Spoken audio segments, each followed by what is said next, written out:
let's talk about why people leave their slow pitch softball teams and how you, as a team manager or a player, can prevent it. So if you're new here, I'm Dan Blewett. I'm a former pro baseball player. I play slow pitch softball for fun, and I've made a lot of videos on team culture, so check those out in the description below.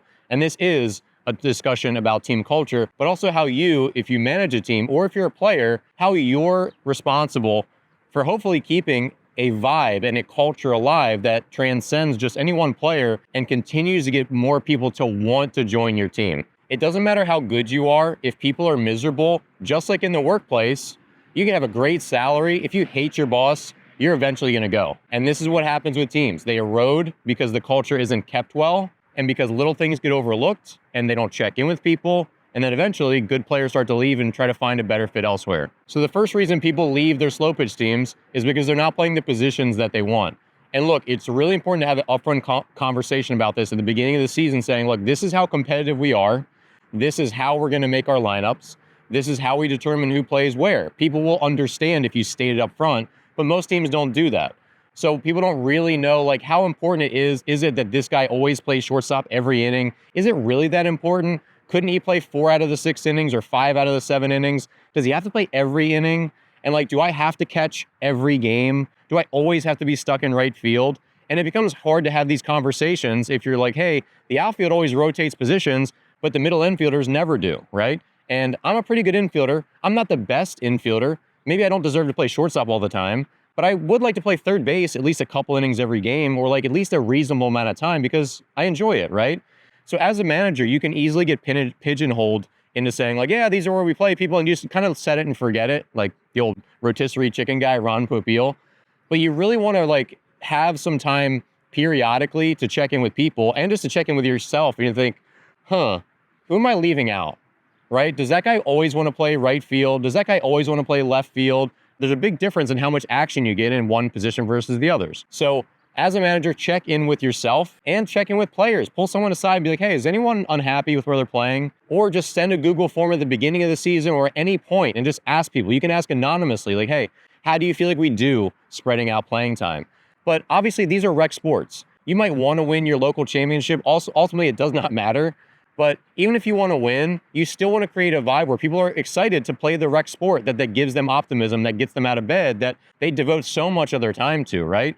So you want to try to find the balance where people are happy and your team can still be capable and win games. The second reason people leave their slow pitch softball team is when there are cancers on the team that are not addressed. And by cancers, I mean negative, crappy people who bring the vibe down. Even in Major League Baseball, they get rid of cancers. You have to address this as a manager, and other players also have to be deputized to keep the culture. In one of my leagues that I play in, I've heard from a female friend of mine, and she's like, look, we have a guy who's like a prominent player, and he's like really crappy to women. He's a misogynist, and he says like unkind things on the regular, and it makes everyone uncomfortable, and we all know it, but no one seems to have the guts to like talk to him or push him off the team entirely because he's been there for a while. But that's a problem because guess who's going to eventually leave? The good, kind people who are marginalized by that jerk. And so you have to ask yourself as a manager, do I want to tolerate this one jerk because he's been here for a long time? Or do I want to push him out the door, even if he gets mad, and prioritize the people that are contributing to a really positive culture on our team, right? You have to address the cancers that can bring everyone down. It only takes one or two. For those of you who have kids who play youth baseball or softball or any youth sport, you know it only takes one or two mom and dads in the bleachers screaming at umpires, screaming at the coaches, doing all those negative things. It only takes one or two parents to really ruin the vibe on a youth sports team. So as a coach, you got to have your people as well be like, hey, do we need to get rid of this guy? If everyone's like, yeah, do it. Third reason people leave their slow pitch teams is when there's a negative vibe when the team plays poorly. It's great to have a positive vibe when everything's going well, but people quickly get at each other's throats when things don't go so well. And that is the sign of a team culture that is on wobbly footing. Ultimately, these are rec sports. And even if you are a pro softball player watching this, you still have a day job, like I know you do, right? So this is still, it needs to be some level of fun for everyone. And there's just no benefit for calling people out publicly, shaming them, chirping at them. Hey, catch the ball, like hit the cutoff man. That kind of stuff is ridiculous. But we're not going to do this. We're not going to call each other out and chirp on the field.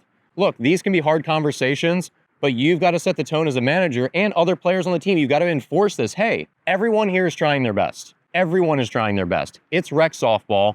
Let's calm down, support each other. And the last reason people leave their slow pitch teams is when they don't feel like they ever really got invited in, when they never got that deep sense of community. One of the really unsung personalities on a team are these outgoing people that when there's a new player or two, they say, hey, tell me about yourself. Come over here, hang out with us. What's new?